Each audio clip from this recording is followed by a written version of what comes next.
Hello, folks. Welcome back.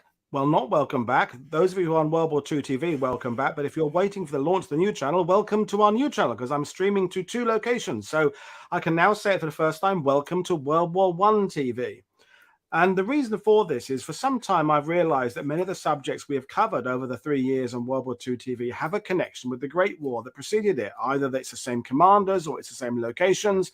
The question of some of the countries changing allegiance, some were neutral, then became belligerent, or they were belligerent, then became neutral. All these things have been connected. And so after much deliberation, I decided I would start this second channel, but I will not be hosting it on my own. In fact, I won't be hosting it at all. Eventually, it'll be all the job of my co-host today, but my eventual full-time host. So you'll be waiting to hear who it is. Well, she's already been on WW2 TV, but tonight she's going to be joining me on WW1 TV. It's Lucy Betteridge Dyson. Good evening, Lucy. How are you today? Hey, Woody. I'm really good. I'm super excited about this new project. It's going to be awesome. It is very exciting, isn't it? So, folks, to explain how it's working today, we have 3 consecutive live shows with little bits of gap in between. This one, we are meeting our host.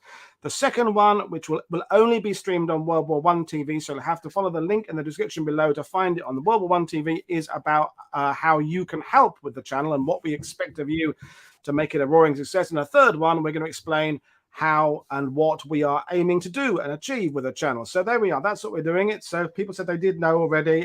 That's good. So Lucy, first thing is, tell us a little bit about your background. I mean, for those who don't know, you've been on WW2 TV talking about Burma, but your big love really is the Great War and the Second World War, but it's the Great War. So tell us about your interests and how you come to be a host of WW1 TV. Yeah, so I got into military history, like a lot of people, through family connections. So my granddad, who served in Burma in the Second World War. And then basically I just started picking up memoirs. That was my in. And this was when I was a teenager.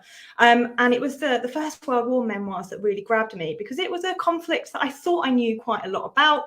Like, it's something that's very intertwined with British culture. We do a lot of it at school. And then when I started reading, I was like, hang on a minute, actually, there are so many things here that I thought I knew that are wrong, essentially, And I did my MA at Wolverhampton, History of Britain and the First World War. And then I just sort of started side hustling because I loved history. I was working in London as a project manager full time, but it was history that I was really into. So I started doing lots of work on the side and eventually gave up my full-time job. And now I work for a company that restores vintage aircraft. So we do actually mostly First World War, but also a lot of Second World War aircraft as well. And broadcasting, that's kind of my side gig, which I really enjoy. I've done a bit of TV work. Obviously, World War II TV was my peak. Like, I'm never going to get any better than that. Well, you peaked very early in your career, but yeah, no, I mean, it's, and we ended up traveling to San Diego for the Society of Military History conference, and a lot of time spent sitting on aircraft and sitting on runways and waiting for takeoff and then having a heavy landing, and we were discussing our various aims of what we want to do with history, and we were there on a panel about using YouTube as a means of explaining history. And I'd like to say, folks, we had a big, deep discussion about WW1 TV. We didn't, but we were talking about communication via this medium. And I think we both came away with renewed vigor for how YouTube can be used. So before later on tonight, we talk about what our specific aims are for this channel. Coming in at this from you doing TV work and you do schools work, what do you think is the unique thing about using YouTube as a medium for explaining either, in this case, the Great War or indeed history generally? I just feel that, like when I was, and I still do, if I'm looking to know something, I'm kind of I'm a millennial, right? So I'm on the cusp. I didn't grow up with YouTube, but I'm definitely on the cusp of relying on the internet a lot for getting bits of information. It's quick and it's easy. And there are like some awesome channels on YouTube that do military history. There's some awesome First World War channels. But I suppose, from my perspective, I thought this would be, a really powerful way to reach a lot of different people all over the world, and to bring guests on who might not necessarily meet those people, or, you know, they might not come across their work, and just share their work with a larger audience. And, you know, that's kind of, for me, the power of YouTube, right? It's that ability to reach the whole world at anyone's, you know, time. If you want to join us live, that's great. But, you know, it's there and it's there forever. People can pick it up as and when. For me, the difference with TV, I suppose, is that you can get a lot more into the details. The TV channels, the commissioners, they don't necessarily want to know about new stuff. They want uncovered, but about things people already know about. That's basically their remit. So, you know, YouTube is a lot more powerful because we can look at a lot of different aspects of things. And I just feel like, you know, without going into too many details about what we want to achieve with this channel, for me, the Great War is something that's quite misunderstood still. A lot of people out there doing some amazing work in terms of a bit of myth busting and that kind of thing. But I think there's more to do to really crack through that. So I'm really, really excited about this, to be honest. Well, brilliant. And we will talk more in the AIM show about how we see it going. But I think already we can say that it's not, the aim for this is not to just reach the Great War people or the World War II people and World War II people, but to bring the two across and look at the two as one connected subject with the interwar period, which we can then touch on with both of our sets of programs. Because, you know, and this is why I was saying in the top of the show there, when I'm doing a conventional World War II TV show, sometimes it's like, where do you start introduction? Because we did a sort of tank development show in about the 1930s, but really it had to hark back to the end of the Great War because that's when tanks were used first. And the same thing would apply to machine gun tactics or strategic bombing, because all of these things have their roots there. And then how many times have my guests come on and said, and of course they learned in the First World War such and such, and then by the Second World War they'd either repeating exactly the same mistakes or they had done something different. And it was not frustrating, but it was just interesting that I had these mental notes of the fact that it would be interesting to one day cover that previous era and see how it all links together. And I think that's where, you know, we'll explain later on. But a little bit more about yourself, because you've done conventional TV, you've done school groups, and what are the things you enjoy in terms of communicating, Jen? What does Lucy enjoy getting across in terms of connecting with people? Because that's the thing about what we've built here, is although we are broadcasting to lots of people, I always kind of feel like I'm just talking to one person. And with the sidebar activity, it does feel like we're gathered in a pub having a conversation. But what is it about communicating history that you enjoy? What are your kind of skill sets? What is your mantra with regards how you approach First World War touring or how you approach TV work? I mean, I think for me the main thing is just to engage with people. That, you know, a large part of the work I've done in the past and what I did my dissertation on for my MA was around animals in the First World War, right? Around horses and transport.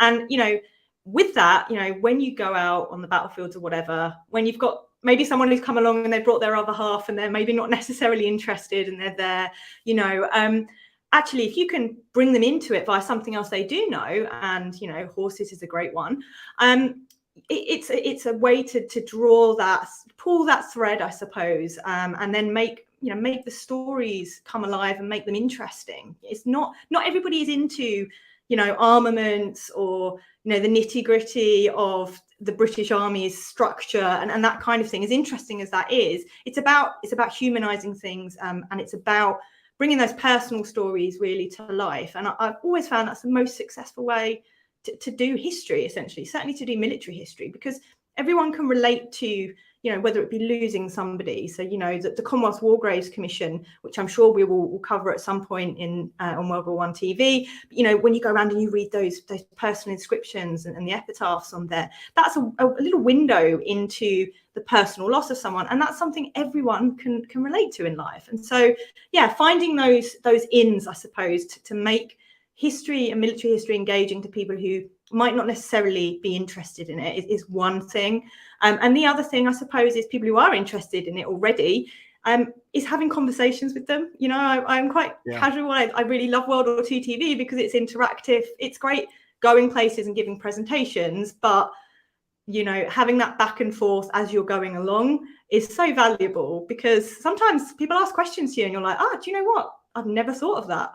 You know, and it's like, that's something to go on and look at. So it's valuable not just for the audience, but for speakers as well. So, yeah, I mean, I think covering things that aren't necessarily covered maybe in some popular histories is a really important thing for me about the First World War as well, because although it's, you know, not as big a conflict globally as the Second World War, actually it was, you know, First World War. And I think so often we are focused on Europe and, you know, Gallipoli might get a mention here and there, but there's actually so much more to it than that. So kind of bringing that out, discussing those kind of things. And as you say, like drawing on the connections between, you know, the First World War and the Second World War, because these things do not exist as standalone events. No, definitely, and we'll expand on this later on this in the third show. But I think it's because the YouTube format is sort of like a buffet style. In that, you know, when I do a week of shows on World War II TV, you know, Peter Hart last week was very much oral histories. We didn't talk very much about the technical operation of gun batteries. It was more about what it was like standing there, you know, behind a 25-pounder when there's panzers coming at you. And then the same week we had more technical explanations for those who wanted that. And I think, you know, from your work in conventional TV, they have to be a sort of a one-size-fits-all program. They have to have enough introduction for people who know nothing. They have to have enough detail for people who know a bit more. They have to explain a bit about armaments, a bit about, and it's trying to keep so many plates juggling. Whereas with what we're going to be doing on this, we can have a fairly nichey kind of detailed show about something quite you know, technical, or we can have something about, you know, the human interest and the social history. I think that was something else I wanted to talk to you about as a host, is that I'm unashamedly come from the, you know, the generation of playing with the Commando, the Airfix kits and the Sherman tanks and the Commando comics. But one of the things I've really enjoyed with World War II TV is that the human factor goes right across those who were in khaki and those who weren't. And I think that's something that I think, you know, you can bring more of that side of things. And it's not so much, let's say, the civilian side of things, but the non-military, because the Great War, of course, has other personal workers and people like that. And the front, you know, you could be a civilian in World War II in France, and you're occupied by the Third Reich. But some parts of France, in this First World War, the war was nowhere near where you were. Your men had gone off, and sometimes the women had gone off to do other, but the war hadn't touched you at all. And so I think some of those connections, when we talk about the aims of the channel, about, for example, looking at a certain area of France and say, how did World War I affect it? How did World War II affect it? I think that's very good. So shows social history. We'll talk about that later on, but is that something that you particularly find interesting? Yeah, I think for me, the First World War, the big kind of draw of the First World War is this idea that the British Army certainly had not seen a conflict on this scale ever. You know, it expanded massively in a very short period of time. And it was all about, for me, what's interesting is all about how did Britain cope with that? How did other nations cope with it as well? You know, because it was different. And total war, this idea of the war industry, this big creaking machine kind of slowly starting up and gathering pace, and you know, all of a sudden in you know, very relatively short period of time, we've got this huge war machine, this huge war industry on the home front. And how did that affect people? You know, how did that, we spend our times, right? So, you know, for people that aren't based in the UK, right, every village here has a little war memorial pretty much, and we walk past these on our daily business every single day, all these little reminders of the First World War, and they kind of go unnoticed most of the time. Apart from, you know, Armistice Day, pretty much no one cares about them. But you know, it's not just the stories of those who were on it, it's why they came to be built. It's you know, who decided on that, and why and where, and why was there such a big, you know, a big thing about having things here, and how did that kind of interweave itself? And then also post-war, what happened with those feelings? Where did they go? How did those people feel about the Second World War? So there's so much to unpack in terms of how the world changed after the First World War. And so with World War I TV, it's not just going to be about, you know, the 4 years that you know, the 1914, 1918. We're going to look at as well, you know, a bit before, about the lead up, the causes, a bit after, and as you say, you know, hopefully touch on the interwar period at times as well, because as you say, Woody, you know, we so often we cross over, military historians especially. Is as you say, you know, loads of good people that you've had on World War II TV have done amazing work on the First World War as well. Well, that's a really good dovetail, because we can suggest some of the people we might be bringing onto the channel in our first week of program, in the third program later this evening, where we talk about the aims. But we will end this one in a minute, folks, but I want to make sure that everyone's clear about how to join us for a second one. So some of you are watching this on World War II TV, and a few of you are watching it on World War I TV, but the second show will only be broadcast on World War I TV. So in the description below is the link to the second show, which starts in about 15 minutes from now. So we will bring this one to an end. You can go and have a cup of tea. Make sure you are ready for the second show, everybody, and we'll rejoin you for that one in a few minutes' time. But before we close out this one, about it's introducing you as the host, Lucy. Anything you want to say about why you think this is a challenge, or anything about what that you just want to add before we close it off? Yeah, I think just, the reason why I do military history, there's no money in military history, right? There's no money in TV. That's a whole other thing. But I do it because I love it and because I'm passionate about it. And what I love about World War II TV is the community and the engagement. So I'm really looking forward to getting to know some of the regulars, and also to build our own little community on World War I TV. Brilliant. Well, folks, so we're going to end this one now, and then make sure you all join us in 14 minutes time for the second show, where we were talking about how you out there can help us, and it involves clicking and sharing, but we'll go into details on that later on. So Lucy, I will see you again in a few minutes, folks. I'll see you all again in a few minutes time.